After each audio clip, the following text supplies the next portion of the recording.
been a long time since I've tried to examine myself. Yes. It's been 3 or 4 months, maybe.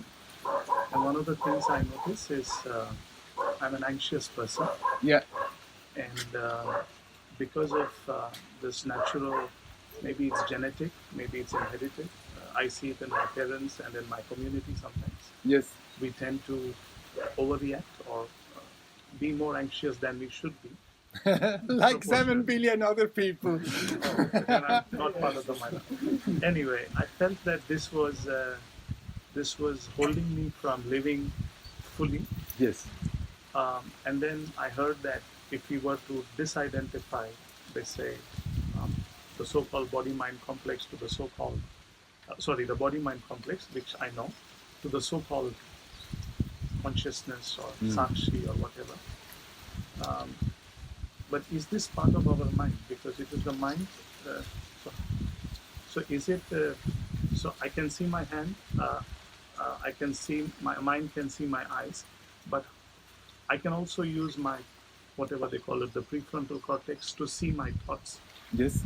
Is that what is it part of the mind or is it something else? How do I touch it? I don't know what word to use. Yes. Right.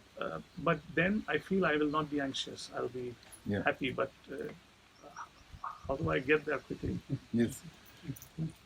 And you said in the last few months you have been examining yourself. What did you do? Did you use a certain way, or you just had a looking what is happening? So I just looked at myself from when I was a child. Yeah. And I just felt that I've never really lived my life. Yes. It has been, you could call it, college and work and this and that. And I just felt that something is not right. Yes. And then I felt that if I just make this one small step from being in the mind to this, like this. Yes. But so I don't know much about all these other things. But you're lucky. all that too much knowledge is usually disturbing.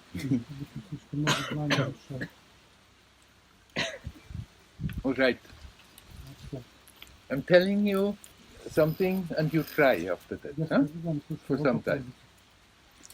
First, find out where you are in your body centering most naturally. There is a point in your body where you feel most naturally centered.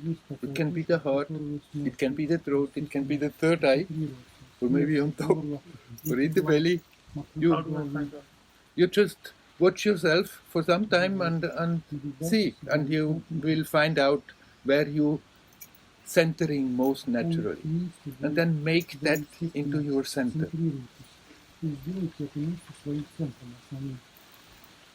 When our mind is agitated and anxious and we are all over the place, it's not easy to abstractly just let that go. It's much easier if you can redirect the attention.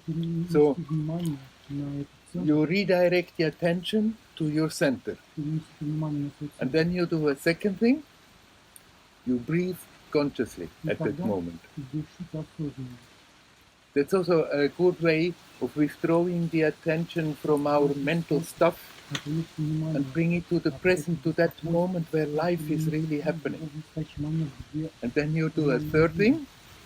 You relax. You center, breathe, relax. It's sheer magic. And can the center change? Like one day it could be more emotional, means heart. One day it could be more. It can gradually change, maybe evolve from one place to another. But when I'm saying centering, then I don't mean that you have to reduce your consciousness to one point and one point only. Simply make that into your most comfortable point. At the same time, whatever energetically is happening in your psychophysical manifestation, let it happen. And you can observe. And sometimes it may go to the head, sometimes to the heart, but you can still keep your center. And from there, observe. It's like It's not really that in one point you are more than in another point, but it's a help for the mind. It's a crutch for the mind to have something that when you use it and use it again and use it again, then gradually it becomes easier and easier just to drop whatever obsession is there in the mind, whatever agitation is there, and simply bring your attention to the present, here, now, and from there, it's like you're right behind that.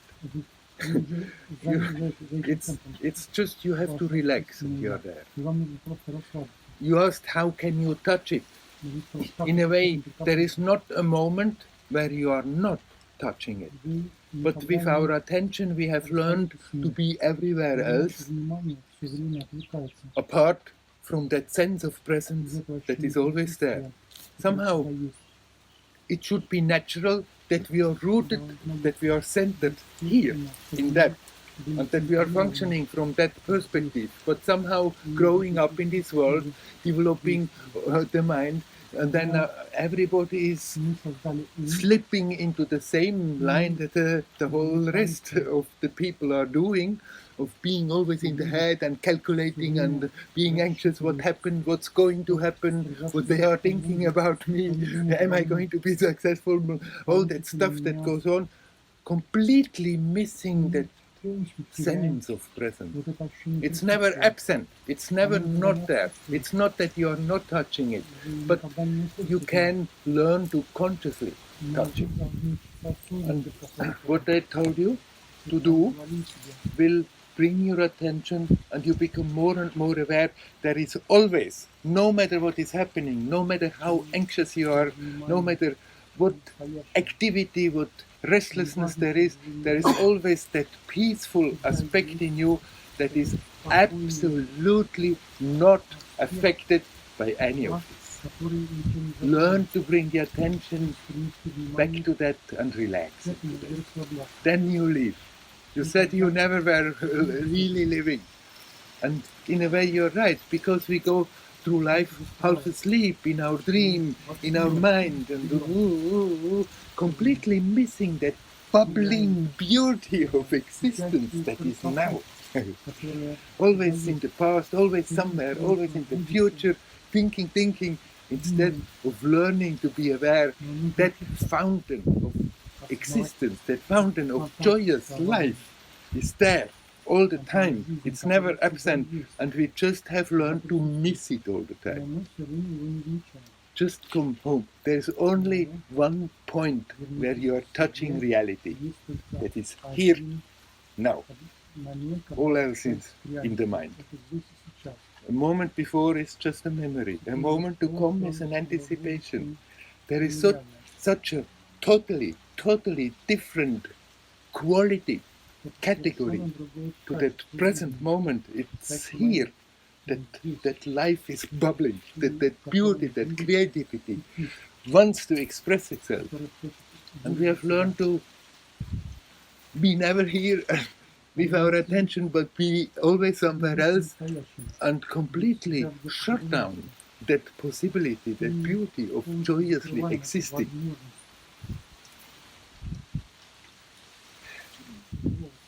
What I have told you to do is a simple thing to do. And don't think because it's simple, it's not effective. My experience is that the simplest practices are the most powerful. The difficulty in the mind usually is that we think it should be complicated. We have grown up thinking that anything good can simply come out from something complicated. And then if not immediately we feel great success and great changes, we think, okay, so a simple thing, it can't do anything. Just stick with that simple thing and you will see your life is getting more and more relaxed and joyous and beautiful and creative.